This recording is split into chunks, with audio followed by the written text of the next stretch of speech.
Do you suggest God writes the code? What is your thought on that? Do I think that there's a supreme intelligence that set this whole thing in operation and keeps it that way? Yes. Do I call that intelligence God? No, because that term has been terribly distorted in this reality.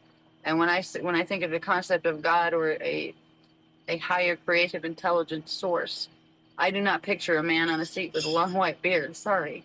I don't buy into the gods of man, the ones that men have created in the image of himself. It went the other way around. To me, that creative intelligence could almost represent a massive morphogenetic field within which all intelligence exists and always will. And every piece of intelligence or piece of biology or piece of consciousness, identity, walking around is literally a piece of that identity, of that supreme creative intelligence. It's not that we're little beings down here being manipulated by some big being in the sky.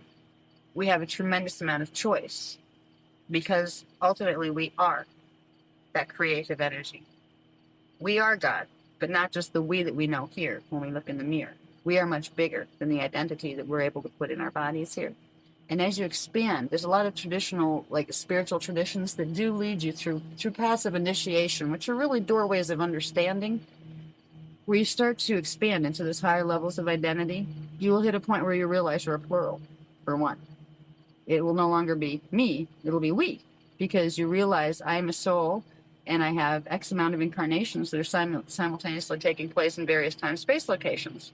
You're no longer just a you, you're a we. Mm-hmm. And when you go higher and higher and higher, in the highest levels, before you leave dimensional systems, you know yourself as the dimensional system.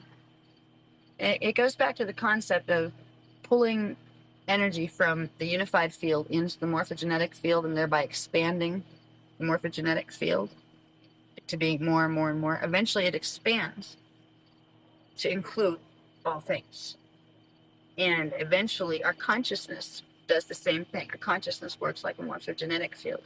We bring in more and more frequency, more and more experience, and it changes who we are, and that will change the types of body we manifest through to the point where we don't manifest through a body anymore. Once you have 7-dimensional frequencies contained within your consciousness, you no longer fit into a body form. You are pure consciousness. And there are worlds of evolution beyond that. So it's kind of a neat process of taking everything that's out here is really what you're going to become. Because as you become more spiritually aware, and as that spirituality expands, you begin to know yourself as all of those things.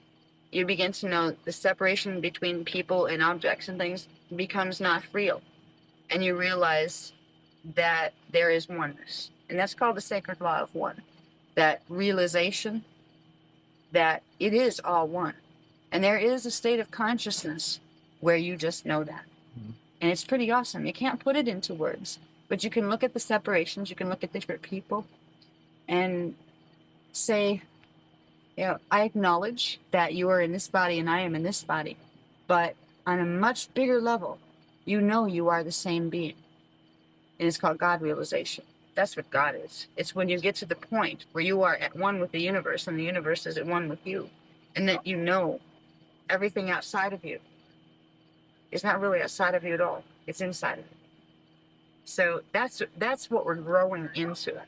And it's a mechanical process that involves particles and dimensional frequencies and all that kind of stuff.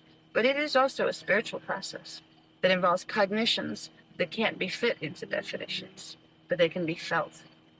So that's the process I see this as being involved in. I don't see us being directed and controlled by some superior force. I see us working cooperatively with it, or being unaware of it and not knowing how to work with it. And therefore we kind of work against the natural flow of balances that are created from that level of intelligence. And when we work against that flow, we tend to get run over by it. It's like you have a soul level of identity, it'll guide you. So I don't know, does that answer the questions?